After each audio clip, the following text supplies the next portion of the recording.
What's up, everybody? Welcome back to Bold Business. I'm your host, Philip Michael, and let's get right to this week's trends. And trend number one, let's talk about the culture around the gig economy. What is the difference between an independent contractor and a regular employee?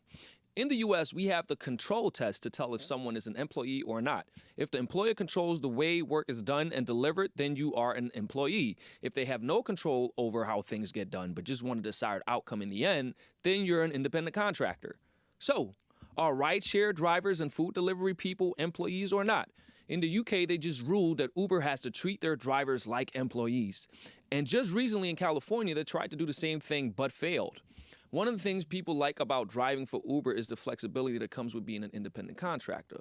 But as a contractor, you have no protection or healthcare benefits. So where do we go from here? Now, it's one of those things when let's say you're starting a business.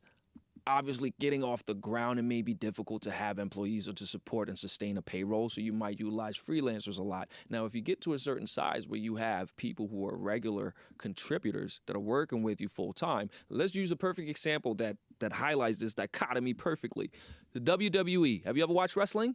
You see the performers in the ring. They're technically independent contractors. However, they're not allowed to work for anybody else. They don't get the health care benefits and so on and so forth. They're responsible for that themselves.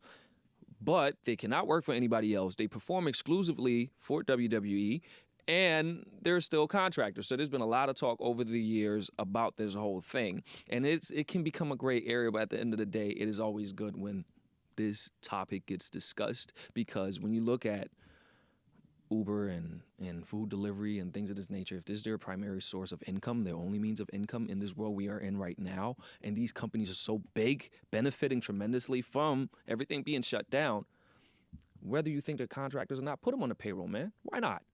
Give them some benefits, because it's an uncertain world, and if you're making all these millions and billions, I'm not saying this is socialism or a charity, but we can still do the right thing, can't we?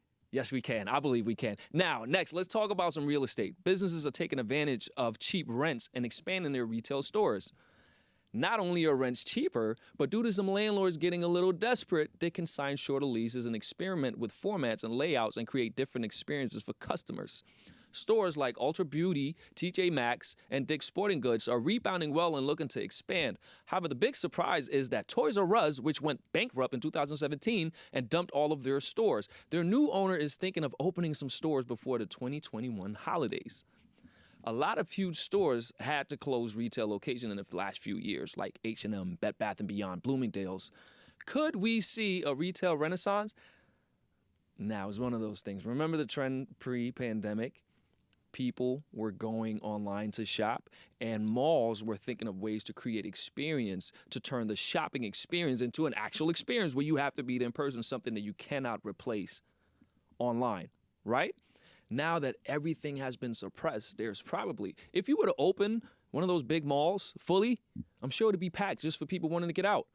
So there are ways and opportunities right now, from number one, from the prices being suppressed a little bit, and more flexibility in terms of the deals that you can make. There may be room for more retail to try new things, open up, see more storefronts, and you get more people, and you can get more creative with the experiences. I personally am excited to see it, and retail as an asset class was, oh my God, was taking a beating. If you just looked up at the height of lockdown, and you would see all these boarded up shops on Fifth Avenue. It was a tragedy. Just for the sake of normalcy, it would be great if we had a retail renaissance, pardon me. Now, on to trend number 3.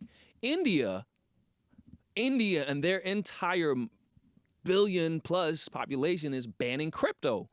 The bill, if passed, would represent the strictest crypto regulation in the world, including penalties for mining, transferring, or even possessing digital assets. Now, what does this news mean for Bitcoin? Oh my goodness, that is a bombshell. Let's see if they get this passed. Assuming that they do, this takes away one of the biggest emerging economies in the entire world. And keep this in mind. It's not a thing where you have people with $1 million or people with 100,000 or $1 billion. This is anybody can have a portion of Bitcoin. So you're taking away 1 billion plus people out of that entire game. Now, again, everything is nascent when it comes to crypto. Bitcoin, we don't really know where it's going, but if you're talking adoption on a global scale, the biggest masses and volumes of people is in China and India. And you take away India, oh my gosh, that is a bombshell. And let's see if this comes through, you might see other places follow suit. What happens next remains to be seen.